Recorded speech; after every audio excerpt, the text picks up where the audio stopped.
Merhaba sevgili gönül dostları. Bugün sizlerle zamanın unuttuğu diyarlarda bir yanda haramın kararttığı bir kalp, diğer yanda o karanlığın ortasında titreyen masum bir mum ışığının hikayesine yolculuk edeceğiz. Bir baba düşünün ki evlatları yolunu gözlerken o zehirli testilerin dibinde teselli arıyor. Ve bir imtihan düşünün ki o gaflet uykusundan ancak evladının hasretiyle uyanabiliyor. Çaylarınızı tazeleyin, gönül kapılarınızı aralayın. Hazırsanız bu ibret dolu hayat yolculuğuna başlıyoruz.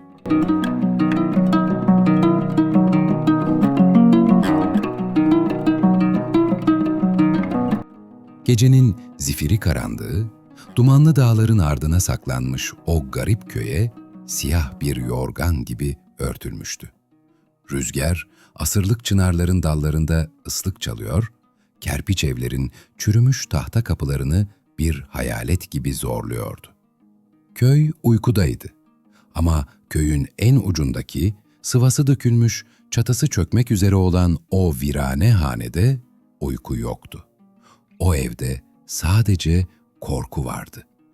Evin bir köşesinde gözlerinin feri sönmüş, genç yaşta beli bükülmüş bir kadın, Zeynep. Diğer köşede ise birbirine sarılmış, nefes almaya bile korkan iki serçe yavrusu. Biri 7 yaşındaki Elif, diğeri henüz 5'ine basmış Ömer. Dışarıda rüzgar uğulduyordu ama onları asıl korkutan fırtınanın sesi değildi.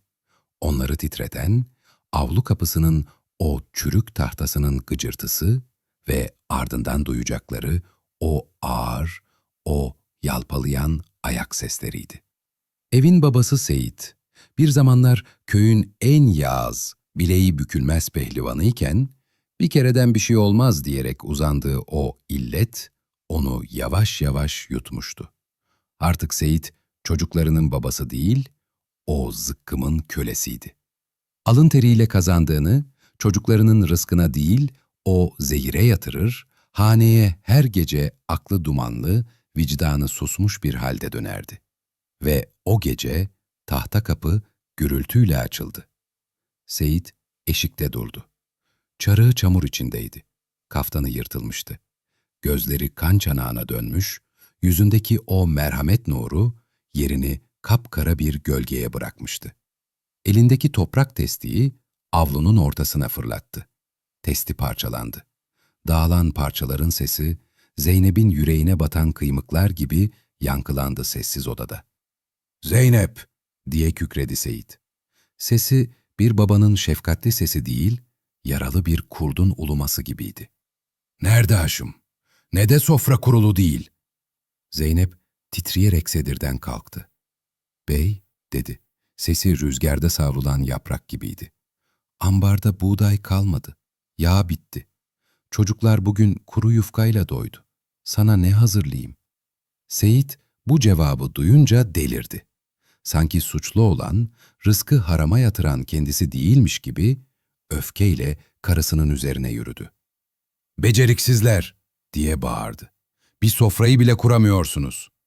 Tam elini kaldıracaktı ki küçük Ömer, o 5 yaşındaki masum kuzu, annesinin önüne atladı.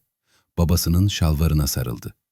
"Babacığım vurma, anneme vurma, ben hak değilim, vallahi değilim." Seyit, o dumanlı kafayla ne yaptığını bilmez bir halde bacağına sarılan oğlunu bir bez parçası gibi itti. Ömer savruldu, odayı bir çocuk çığlığı doldurdu. Zeynep feryatla oğluna koştu. Seyit ise bir an duraksadı.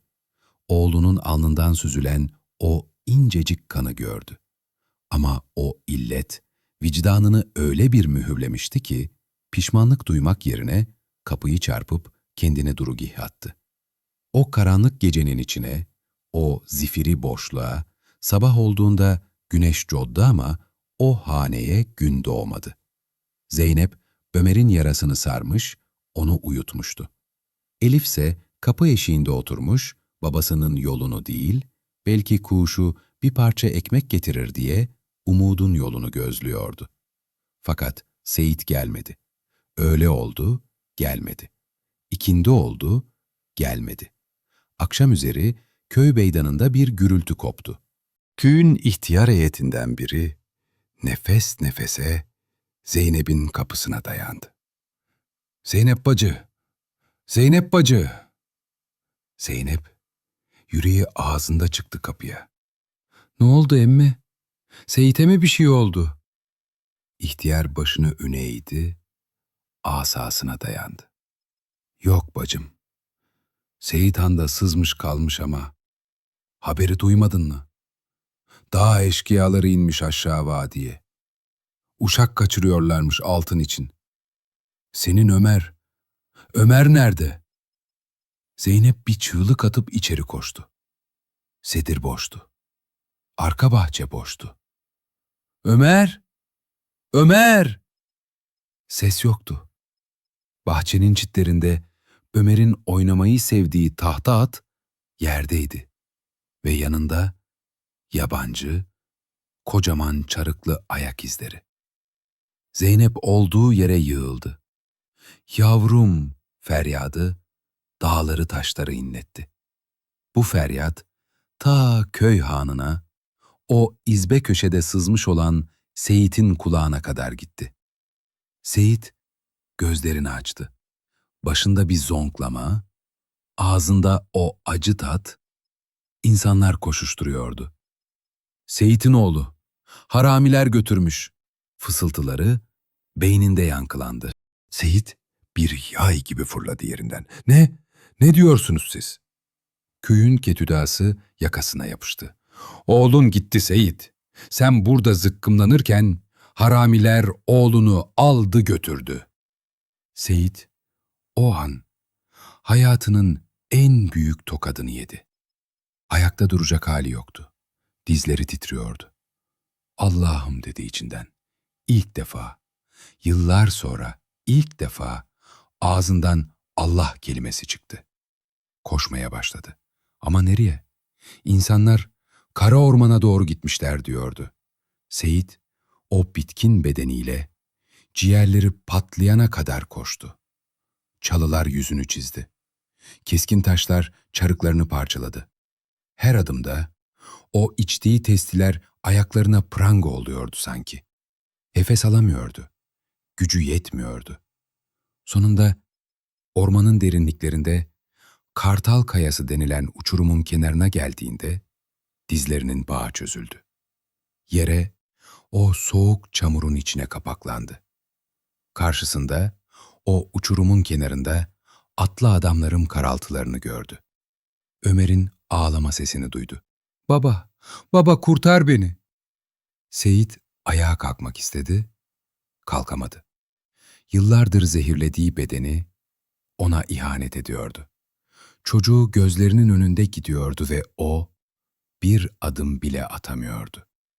İşte o an, Seyit'in bittiği an, Allah'a sığındığı an oldu. Yüzünü çamura gömdü.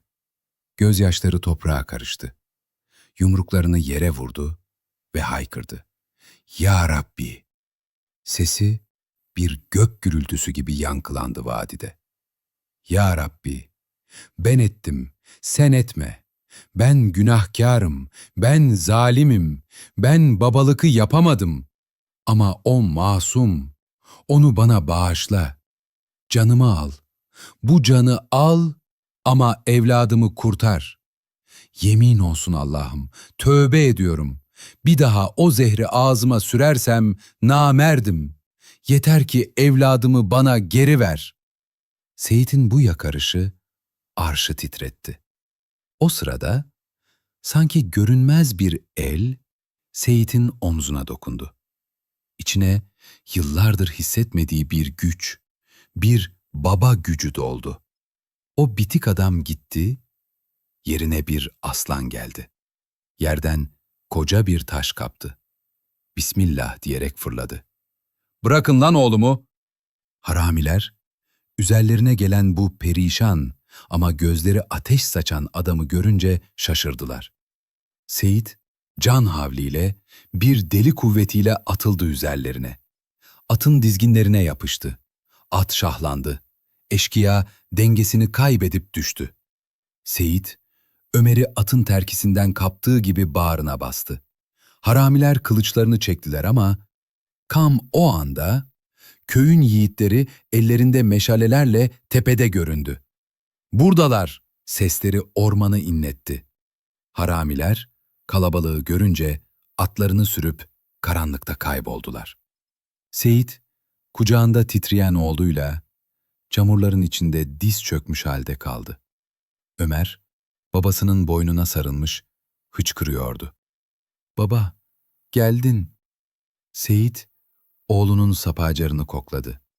O koku, o cennet kokusu, yıllardır testilerde aradığı ama bulamadığı o huzur, meğer evladının saçındaymış.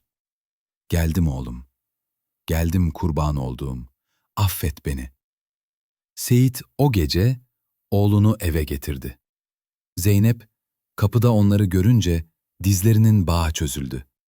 Kendine geldiğinde kocasını avluda diz çökmüş halde buldu. Seyit kuşağındaki son akçeyi, Zula'da sakladığı son testiyi çıkarmıştı. Zeynep korkuyla baktı. Yine mi diye düşündü. Ama Seyit o testiyi kaldırdı ve avlunun taşına var gücüyle vurdu. Şangır! İçindeki zehir toprağa aktı, gitti. Seyit Zeynep'e döndü. Gözleri yaşlı ama tertemizdi. "Zeynep," dedi. "Bu hane artık gaflet yuvası değil. Allah'ın emanetinin korunduğu bir ocak olacak. Şahit ol.